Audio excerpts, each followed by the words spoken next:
Now, Shri Baswaraj Patil. मान्यवर उपसभापति जी, 2017 और 18 का जो बजट है, ये तीसरा बजट जो गत 3 साल के अंदर सरकार अपनी एक आर्थिक स्थिति को स्वयं निर्भर बनाते हुए, मजबूत बनाते हुए कुछ नए कदम उठाने के दिशा में बहुत महत्वपूर्ण काम कर रही है, जिसके कारण जो कर की चोरी होती थी उसको कम करना, ज़्यादा से ज़्यादा लोगों को टैक्स परव्यू में लाना, इसके द्वारा बिना टैक्स का भार दिए सरकार का आदाय या इनकम बढ़ाना, इस प्रकार के कुछ कठोर और बुद्धिमत्ता के नीति के द्वारा सरकार अपने आय को ज़्यादा कर रही है और फिर जनहित में अपने काम को बढ़ा रही है। इसका मैं हृदय से स्वागत करता हूँ। सबसे महत्वपूर्ण बात, डीमोनेटाइजेशन के बारे में जब चर्चा चल रही थी इसी बजट सत्र के पहले भाग में, तो एक माननीय सदस्य ने कहा कि रोजगार घट रहे हैं, शहरों की संख्या कम हो रही है और गांव के तरफ लोग जा रहे हैं।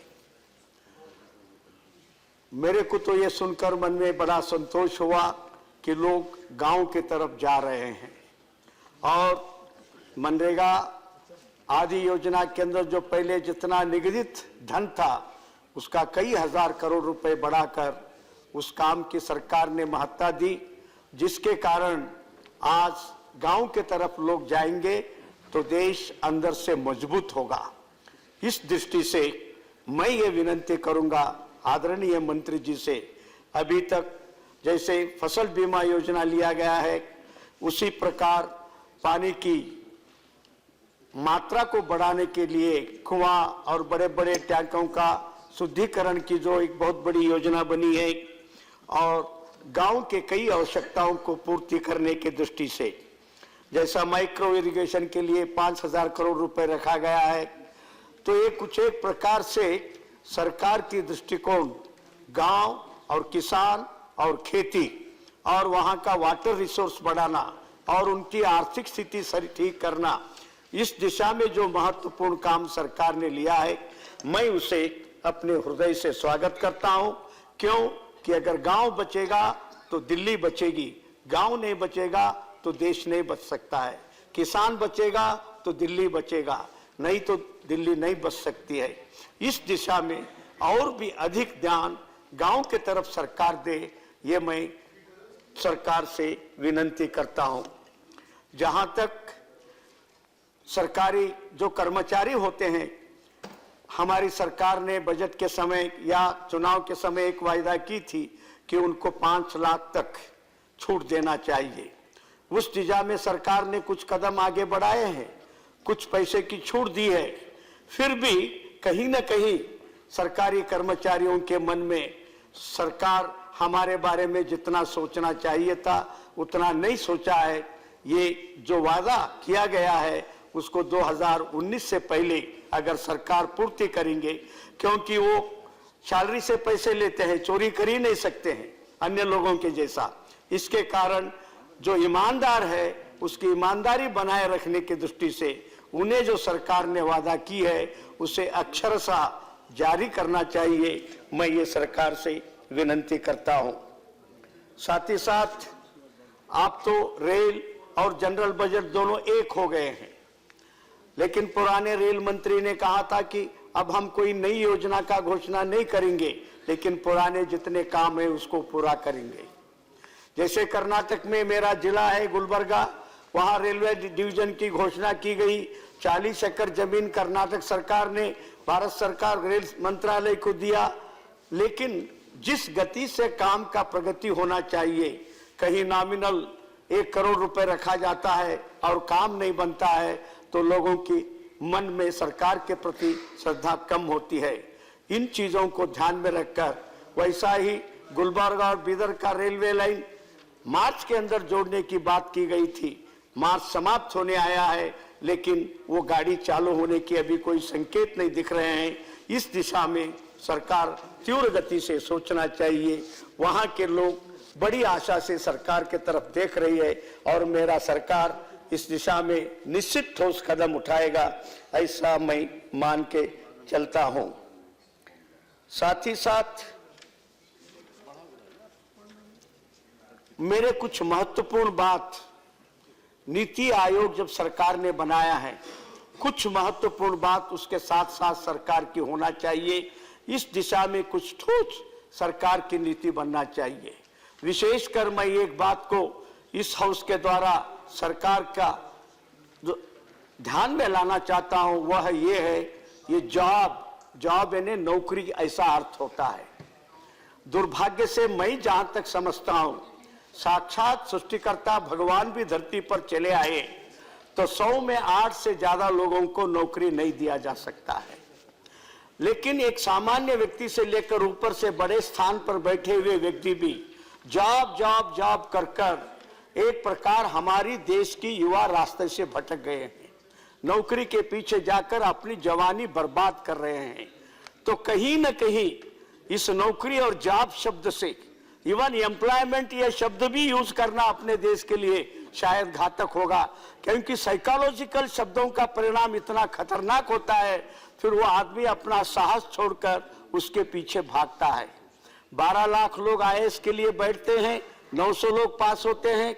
3 साल पहले अपना देश का बड़ा बैंक ने 22,000 लोगों की नियुक्ति की घोषणा की, 56 लाख लोगों ने एप्लीकेशन डाला।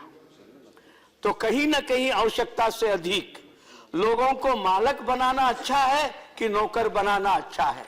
भारत जैसे देश में विशेषकर home industry, small scale industry, इस दिशा में जो स्किल की बात हम करते हैं, इस स्किल्स मिनिस्ट्री में भी कुछ दोष है। उसके लिए मैं ये सरकार से विनंती करता हूं, अभी तक जितने भी रोजगार के कुछ नए नए योजना बन रही है वो अबोमेट्रिक के हैं, लेकिन कुछ परंपरागत स्किल ऐसे हैं जो बचपन से ही सीखते हैं, उनको बड़ा बनने के बाद सीखने की कोई आवश्यकता करेंगे तो भी वो सीख नहीं सकते हैं। पेंटिंग है, कुछ खिलौना बनाना है, कुछ लकड़ी के चीज बनाना है, कुछ घर बनाने का काम है, वो जो बचपन से सीखते हैं वो कर पाते हैं। ऐसे ट्रेडिशनल विषयों में डिग्री और सर्टिफिकेट क्वालिफिकेशन को न देखते हुए अगर स्कूल को महत्व दिया गया तो फिर लोग काम सीख सकते हैं।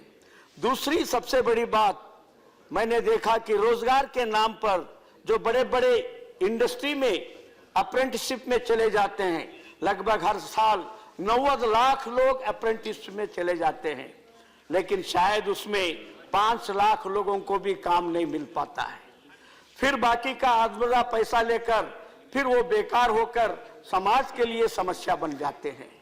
तो इसीलिए मैं ये विनंती करता हूं कि सरकार अपनी सोच और अपनी नीति में परिवर्तन करे। ये नौकरी नाम के शब्द से, जॉब नाम से शब्द से बियॉन्ड जॉब, उससे ऊपर सोचने का मानसिक स्थिति अपने देश में नहीं बनाएंगे तो हमारा युवा पीढ़ी हमारे लिए ही कंटक बन सकता है। इस दिशा में एक ठोस सोच होने की अत्यंत आवश्यकता है। दूसरी बात, इकोनॉमिकल अपलिफ्टमेंट हम जिसको कहते हैं, यानी आर्थिक मजबूती के दृष्टि से जो हम इरिगेशन में हैं, इंडस्ट्री में हैं, अन्य क्षेत्र में जो अलग अलग काम लेते हैं, लेकिन एक बात मैं यहाँ पर कई बार जो पॉपुलर स्कीम बोल के आते हैं, मैं यहाँ पर उल्लेख करना चाहता हूँ। हमारे देश के पौराणिक एक श्रेष्ठ विद्वान अर्थशास्त्री चाणक्य कहते हैं, सरकार उन गरीबों के बारे में चिंता करना चाहिए जिनकी संख्या लगभग 3% होती है। वह यानी वो विधवा हो सकती है, वो अपंग हो सकती है, वो वयोवृद्ध हो सकते हैं, उन्हीं के लोग बारे में सरकार पूरी जिम्मेदारी लेना चाहिए। लेकिन आज पॉपुलर नाम के स्कीम के कारण किसी भी पॉपुलर स्कीम इंप्लीमेंट करते समय सरकार को यह सोचना चाहिए कि उस व्यक्ति की कर्मठता बढ़ता है कि घटता है। मनोविज्ञान ये बताता है जितना जितना अधिक सुविधाएं इंसान को देते हैं वो आदमी कामचोर बनता है। जिस देश में कामचोर लोगों की संख्या बढ़ती है फिर वो ये देश एक दिन दिवाले के रास्ते पर जाना पड़ता है। तो इसीलिए नीति आयोग अपने सारे कामों के बारे में मूल्यांकन करे। कई बार ऐसा होता है जैसा गैस सिलेंडर को हमने लकड़ी से तो बदल दिया, लेकिन रोज अगर सिलेंडर का दाम बढ़ने लगेगा तो प्याज भी खाए जूते भी खाए, ऐसा स्थिति हो जाती है। बैंक के प्रति हम लोगों की आदत बढ़ा रहे हैं, लेकिन रोज बैंक वाले नए नए कानून लाकर, जैसे इसके लिए इतना पैसा डिपॉजिट फिर बढ़ाओ, फिर वो करो, इस प्रकार अलग अलग 4 बार से ज्यादा पैसा नहीं उठाना। अगर ऐसे रिस्ट्रिक्शन बढ़ाएंगे, फिर उसके ऊपर ज्यादा फाइन लगाएंगे, तो फिर लोग बैंक को कैसे जाएंगे। वैसा ही अमूलाग्र अपनी सरकार को कई शिक्षा नीति, अच्छी मात्रा में आईआईटी के लिए सरकार पैसा रखता है, लेकिन मैंने एक विद्यार्थी से बात किया, उसने कहा कि 1955 में जब भारत में पहली बार आईआईटी लाई गई, उस समय की छोटी सी भूल आज तक इस देश को भोगना पड़ रहा है। जितने भी आईआईटी पास होते हैं उसमें 90% से ज्यादा लोग भारत की सेवा नहीं करते हैं, मल्टीनेशनल कंपनी की सेवा करते हैं। कारण क्या है? जैसा अमेरिका में वो विद्यालय देख के आए, उसका डिक्टो कॉपी किया गया। भारत कैसा देश है, यहाँ की जनसंख्या कैसी है, यहाँ की परिस्थिति कैसी है, इसका ध्यान न रखते हुए ये करने से ऐसी स्थिति अपने देश में निर्माण हुआ है।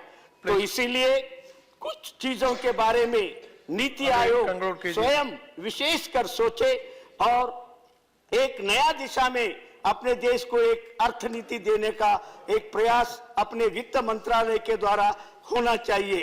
पैसा व्यय होता है, अगर आदमी बेकार रह जाता है, पैसा खर्च होता है, अपेक्षित परिणाम नहीं मिलता है, युवा डिग्री लेता है लेकिन उस डिग्री के अनुकूल उसको काम नहीं मिलता है, अगर वो डिग्री ठोस नहीं है, तो ऐसे कई चीज जो अपने देश की विकास के रास्ते में बाधक बनकर खड़े हुए दिखते हैं।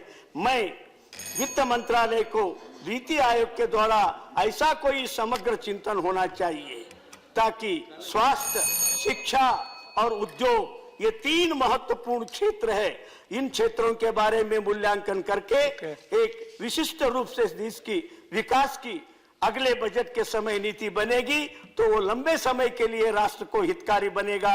इस दिशा में मैं इस सरकार का इस बजट का स्वागत करते हुए मेरे बात को समाप्त करता हूं। धन्यवाद। धन्यवाद, धन्यवाद बासुराज जी। श्री